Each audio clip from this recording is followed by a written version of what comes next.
Hello, I'm Dr. Judd. Welcome to Vet Ranch. I am here with Chiva. Chiva is about an 8-month-old just little goat here who had some sort of traumatic injury to her left eye. It happened, I think, about 36 hours ago. We're not really sure what happened. She was just housed with some other goats. No major, implements or anything, thorns or anything that we know of that could have done this. It certainly could have been from a herd mate at a feed bunk, maybe bumping heads with these horns. But unfortunately, the eye has ruptured, the globe has ruptured, as you can see there. So what we're going to have to do is enucleate or remove that eye. It is a procedure that if you're a regular watcher or subscriber, you know we do often. If we don't, in this case, it'll just be really a source of pain, inflammation, and infection. And so I'm really glad that we're able to do that for her today. So we're gonna move forward, and hopefully we'll remove a lot of pain, prevent infection, so she can live her life.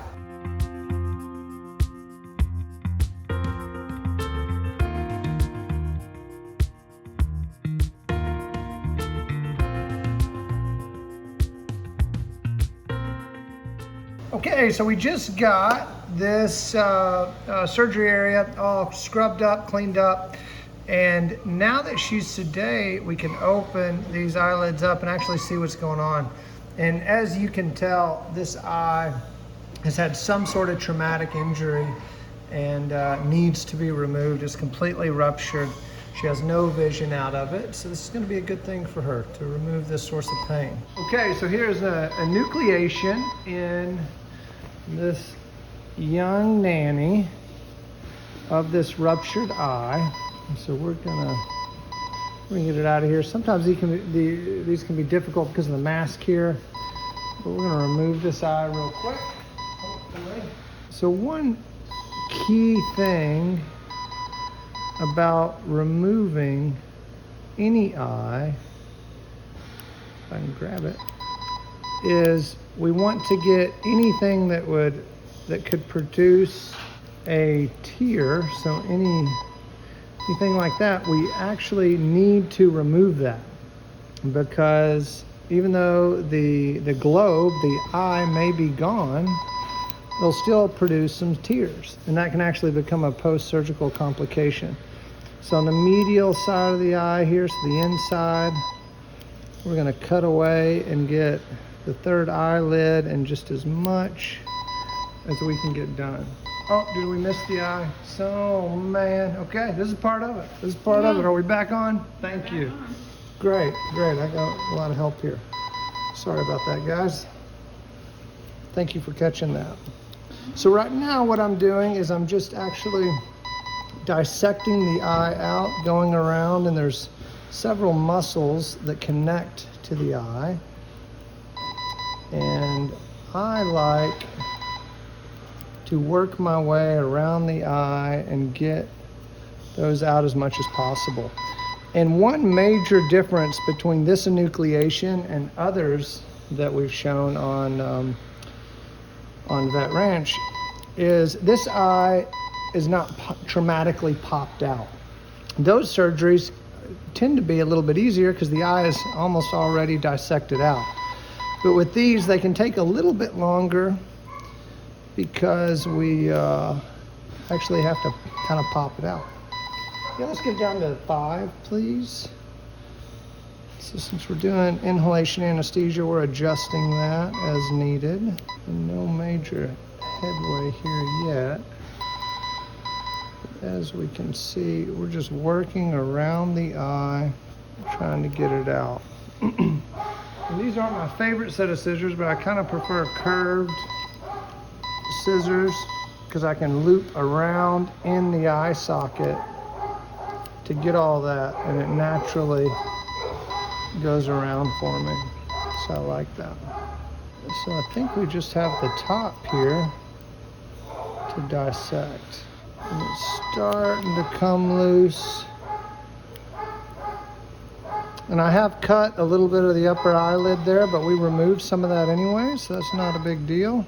And most of the time, with traumatic events as opposed to, well, I should say, most of the time when they're popped out or they haven't ruptured like this, we can actually remove the whole eyeball. And that's kind of neat because then you have an eye that you can look at. Okay, so as we can see, this eye is starting to come out. It's not a big ball globe because it's ruptured already, and when I pull on it, it's actually oozing some more out. But the eye is starting to come out of the socket. And so what I'll do is once it's coming out and I feel like I can easily reach around, I will put a clamp on possibly, but I'll ligate with suture the optic vessels so it doesn't bleed. So again, we've dissected that eye out. Still attached there. That was a pretty good cut. Freed up a bunch. There we go. This eye is just about out of here. So what I like to do is take some suture and just with a hand tie, make a loop and pass it over the eye.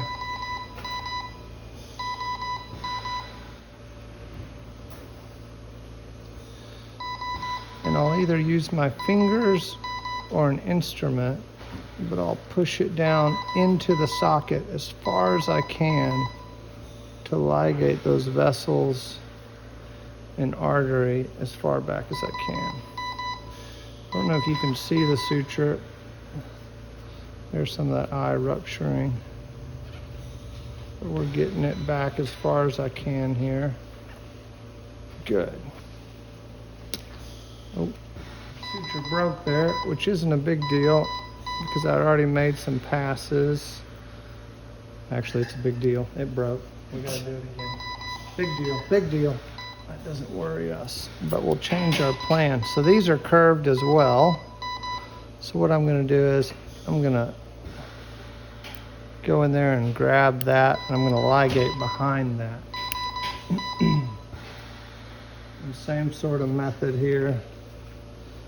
Get as much of that ruptured eye as I can in front of the suture, and then we'll ligate that. There we go.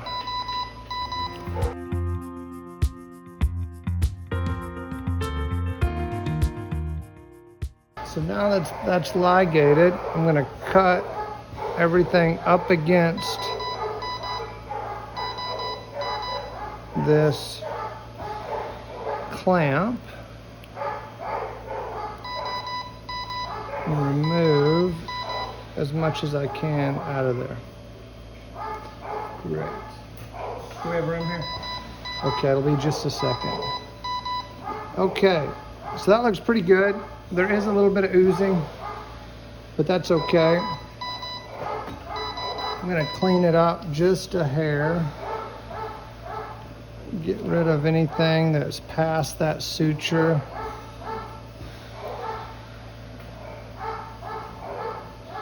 And then the next thing that I do is I actually cut around the skin, around the socket, basically the upper and lower eyelid. And the reason I do that is because we actually need, and it does bleed when we do this, but we need that fresh laceration or cut, so when I suture it together,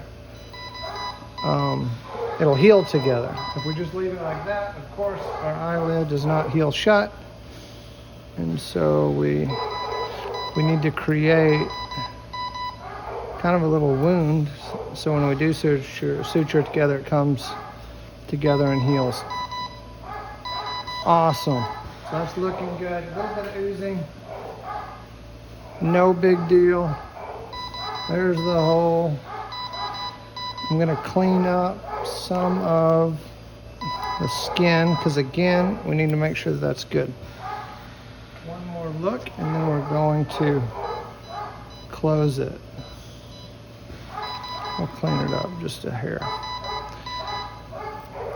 So when these eyes are oozing like this, sometimes they do, sometimes they don't. A lot of this is just from the skin but it will clot once I put the skin sutures in. And in addition, if that fills up with blood, it won't go anywhere, and so that kind of creates a little pressure, and that will stop the bleeding as well. Okay, and generally with these, I just do what's called a simple continuous pattern. And the reason I do that is it's one suture generally all the way across the eye, as opposed to a bunch of little ones. And I do that because often sutures from enucleations are hard to take out because, you know, the dogs don't like that. Oh, are we moving? Thank you. Dogs don't like that. So doing this pattern, it allows us to hopefully take out these sutures easier, less issues with our patients.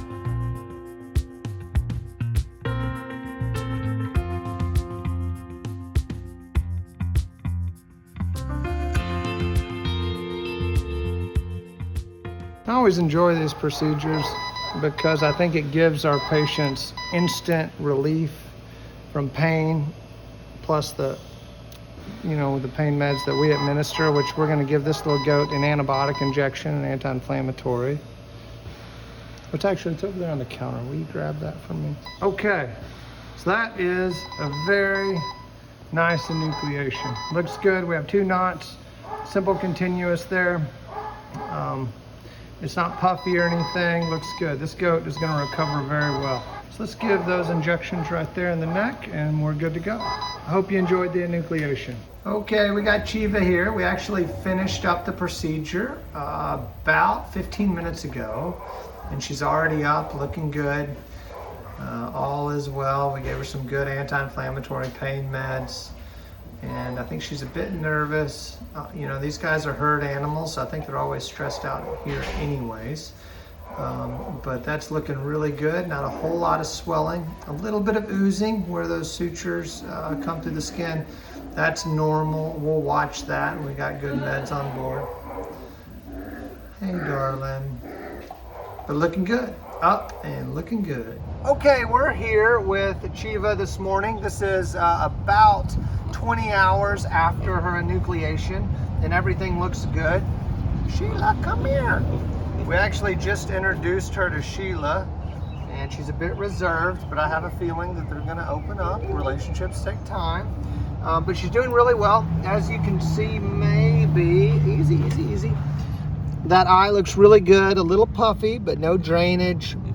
I'm really pleased with that. One thing that we're going to do today is take a parasite sample. So the number one reason that I personally see small ruminants in our practice is because of parasite issues. The number one reason that I see death in small ruminants, unfortunately, is because of parasite issues. Whether that's because they have parasites that we're not controlling, or sometimes we'll actually see resistance in the dewormer that we're using. So it's always key to check for parasites. So we're going to do that, explain that a little bit, and just keep her going. And hopefully her and Sheila, April's behind the camera, and Sheila's eating April's something back there, April's shirt. So hopefully they'll interact, and then we'll get Chiva here with some other goats. One thing a way to kind of assess if a ruminant or a goat does have parasites is we'll actually roll this, roll this eye under. She said, no, I know. Right there. And you see her eyeball, and then it's a little pale. That's actually a little pale. Okay, that's okay. We're teaching here. So if you look right here, we have our globe, and then we have, some pink mucosa there. And one way to just quickly kind of assess a goat's anemia, which is correlated to if they have parasites or not, is looking at that. And sometimes we'll see animals that are white or have different degrees of shade of pink, or pink. Pink or red or whatever. And so that's a good way to look at that. But Dr. Carey and I, with our personal goats, we're constantly running parasite screens, especially with any new animal. So let's go do it. So we've taken our sample from Chiva. We have a little bitty poop in here. This little nifty thing is called a fecalizer. It's actually progressed since I was a technician, or in my life we just used little vials. But what we do is we put the poop in here, and then we stick this on and we mash it in. And what that does is that filters all the big product, or all the big the poop particles.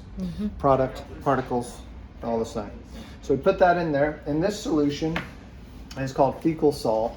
And what it is, it's a very,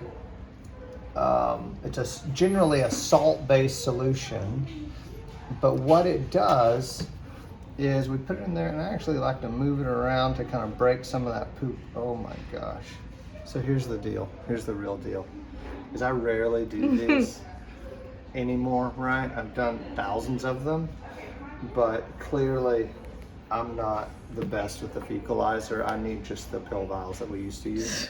But with this new fancy situation, you put it in, and then you kind of grind up the little poop, and the big particles don't float to the top, but some will. And so we mix it all, and then we snap that in, and that makes it watertight. And then we fill this up just to the top, where there's just a little bit of bubble there. Not that bubble, but just there's just a little bit like that. Just right over the top, and that may be a bit much. And then we find our slide here. Oh my gosh. You're so close, it's hard to like. Shout out to all technicians, because this is always, I can't even get these slides apart. Anyways, you find a slide, a cover slip slide, and you put it on top. And what happens is because of the solution, the eggs, which we're actually looking for, float to the top and stick to the slide. And then when we remove the slide and put it on, and this is actually a cover slip, we remove the cover slip and put it on a slide, then we can look at it on a microscope and identify those eggs. We set a timer for 8 minutes. I've never used this before. 8 minutes, which is actually 8 minutes and 57 seconds, because I went too far. I don't know how to go back. But we'll set this up, and we actually have this little container, and we set it up so we don't make a mess. So we don't do that. But I always make a mess. There's a reason I'm not a technician, for sure. But that's what we do. So go do something for 8 minutes. We will, and we'll meet back here, and we'll look at the sample, see if we have any parasites. 8 minutes later. Okay, we have our little goat's parasite screen up on our microscope here, so I'm going to do some little focusing. We did find a few different types of parasites. So one is a strongyle, and that's actually that dude right there. And you can just see the egg. There we go. And he's partially blocked with some debris, but that is a strongyle worm, so that indicates that this little nanny has those. And also we can see this little dude right there is coccidia, which is a little Emeria, which is different than a worm, but is still a parasite. Sorry about the shaky. We need to address that as well. And that is one key reason that we do these parasite screens, because most dewormers will take care of those strongyles, but will not take care of the coccidia. So we're gonna treat her for strongyles and coccidia, and that's in tune with what we're seeing on those eyes. Her a little pale, so we expect that color to improve and her to do well. So glad we did this, and a learning experience here that we need to always stay on top of parasites in small ruminants. Okay, we're here with Chiva. We just got our parasite screen results back. For the worm part, there's a bunch of different ways to deworm these guys. Sometimes we'll give it orally, sometimes injections. And today I'm choosing an injectable dewormer. And so what we'll do is we'll give this, and this should knock out the strongyles. Now we will check the parasite screen, because as we talked about, we see a lot of resistance in small ruminants to certain dewormers. It's key to check on those fecal samples, those parasite screens, to make sure, hey, we're doing what we can. And I always try to educate my clients, staff, everybody to continue to check those eyes, because once we get rid of these parasites, it should pink up a little bit. And there's actually some scales that you can look at online. So we'll give this injection to get rid of those strongyles. Now the coccidia is a little bit more difficult. And in fact, we see a lot of issues in young puppies, kittens, goats, calves, pretty much all species with coccidia. And coccidia luckily is species specific, so we don't have to worry about, you know, Chiva here giving coccidia to Sheila. Just look at Sheila. And now she came. So we don't have to worry about that, but we do need to address coccidia. In herd management, we'll take a lot of the product that we use and put it in the drinking water. And so a herd is forced to drink that water, and we calculate it where they're all getting a dose. When I have one animal that needs it, we do what's called a 3 or 5 day drench. And so we mix up medication, and every day we actually have to drench these guys or give it orally. And so with one animal, it's easier. Instead of dealing with the water, changing that out, we're just gonna drench this girl. So this may be dramatic. I'm gonna drench first, and sometimes this dewormer can sting a bit, but sometimes it won't, and hopefully today it won't. So here we go. She's already kind of backed up here. But one thing that I'll do in these guys, especially since we have this lovely corner here, the goal is not to be dramatic or waterboard them, right? It's just to give this medication quickly. Now, I always calculate for a little bit of loss, so if we see a little bit of loss, that's okay. You don't have coccidia. That's not for you, Sheila. Okay, here we go. So I just tip up, open the mouth, and there we go. And a little bit was lost, but again, we calculate for that. You don't want that. We use this product. Oh, okay. Sheila works here. That product is safe for pigs, so that's good.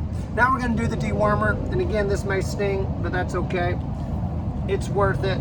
Under the skin, bam, there we go. Okay. So what we'll do, again, we'll check on that parasite screen in a few days, or probably about a week, to confirm that we got rid of those parasites. We're doing a 5 day drench, so we want that to be over with, and go from there. Oh my gosh. And I think that she's kind of uncomfortable because of the stinging. It's actually pretty interesting. It will start to sting.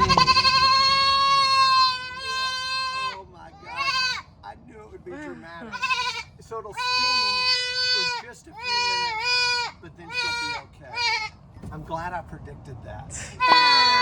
You're okay. I was just enjoying the sun. Cool. Now we will definitely get some footage here, and she's already settling down. She says, "Why did you do that?" She's not even looking at us. You're mean. I know. But we only have to do that once, and so the drench will be for another 4 days. And don't worry, just take a deep breath, have some coffee, and you're about to see some happy footage because it doesn't sting long term. Hello, I'm here with Sheila, of course, trying to be the star of the show. She's a little upset I don't have anything to feed her, but really doing an update on Chiva here. We are about 6 days out from the procedure. Her eye looks really good, no significant swelling.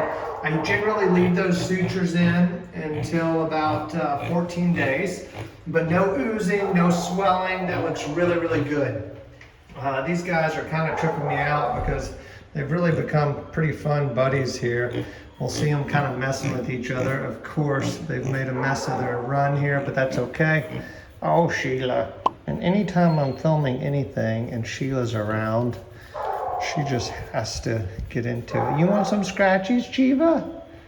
Okay. Chiva will come around. So I just want to give you about a week update. Everything's good. And she has a partner, which I love. Look at him. What? My goodness. Sometimes with these pigs, I try to scratch them like super aggressively just to see if they'll back off. Look at her hair standing up. She's like, no, more. But you can't really pet some of them too aggressive, which I get a kick out of. Anyhow, Chiva's doing good. Yes.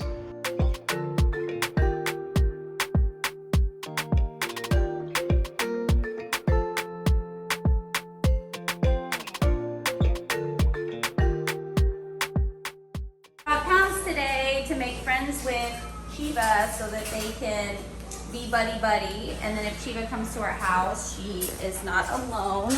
Because goats can be pretty mean to each other when there's a new one from a different herd. Yeah? Yeah? Bounce, come on. Come bounce. I have stuff to do. Bounce, look. It's another little foundling like you. Chiva. We have just a whole like farm animal section of that ranch right now.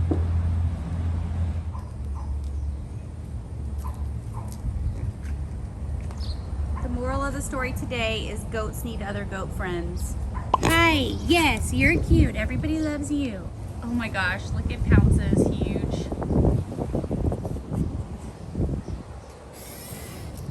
Oh, Pounce. Wow, take it easy. We know you're tough. Kinda rude. It's all right. Boy, Chiva, I said I'm just trying to be your friend. Going to pee again? Why is this goat an antelope? Seriously, he looks like a deer or something. Little antelope, Are you little going dick to dick pee deer. again? Good girl.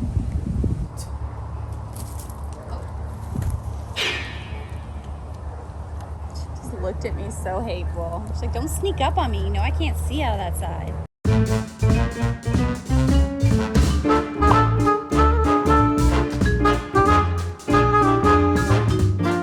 This is Chiva's parasite screen. We let it sit up. We took that kernel of poop from the room, put it in our fecal sol solution, let it sit for about 10 minutes, and I combed over this slide really well. This is the only parasite egg that we could find, just one on the entire sample. But this is why we do it, to identify, you know, what we haven't taken care of. So we're going to deworm Chiva again and go from there. We're going to use a different dewormer, which is an oral dewormer today, which we drench. And so the plan from here will be to deworm her, and then just like we did today, in a few weeks, check that parasite screen to make sure, hey, she has no parasites, so she can be introduced to other goats long term. So here we go. So what I'll do, we'll make this a learning experience now. So she did not want to take that. So I'll back these guys up into a corner, up against the gate, a pin, and then just open their mouth with one hand and stick that to the back of the tongue. Oh, and then she did lose some, but as you can see, overall, not too bad. She's upset with me now, but we got her dewormed. All right, hopefully we'll have a negative parasite screen next time. Here we are with Chiva's last and final clean, clear, negative parasite screen. So happy for her. Now we don't have to worry about her shedding parasites into any new home or any other herd mates that she has getting parasites because she doesn't have any. Whew, good job. Well, well, well, look who's here with the herd. Hi. You have to turn to see me. You know me. Hi, pretty one, Boo. Chiva's here and right next to a big crate of party items for our work 4th of July party. So let's go. Do you want to meet everybody? They're going to be a little bit rude at first. That's just how herd creatures are. First instinct is to just protect their herd. Turns out she doesn't like to be carried around. That's not surprising. Uh-oh.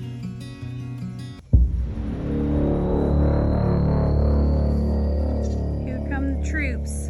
Goaty, goaty, goaties! Can you guys spot Pounce in that group?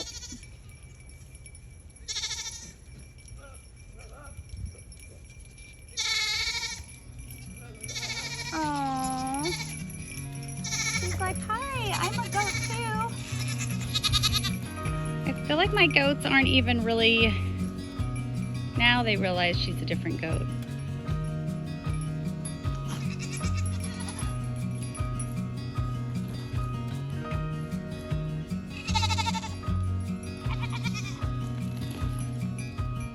Be nice.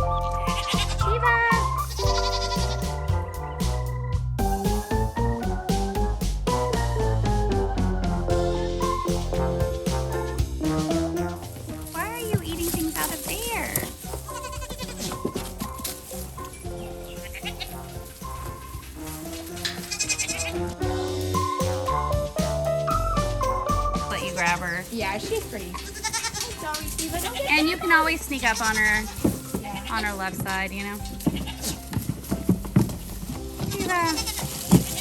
And she's easier too. Like once you grab her, she's just like, well, here we go. Hey, Mama. Well, guys, from the chorus of screams behind you and from my red face, you can tell that Chiva is finally home, parasite free. She's fitting into the herd well. And we just want to say thank you guys for all your support. Thanks for watching our videos. We could not take little goats like her that are perfectly happy with one eye and save their life without you guys. So thank you guys so much, and we'll see you next time. Bye.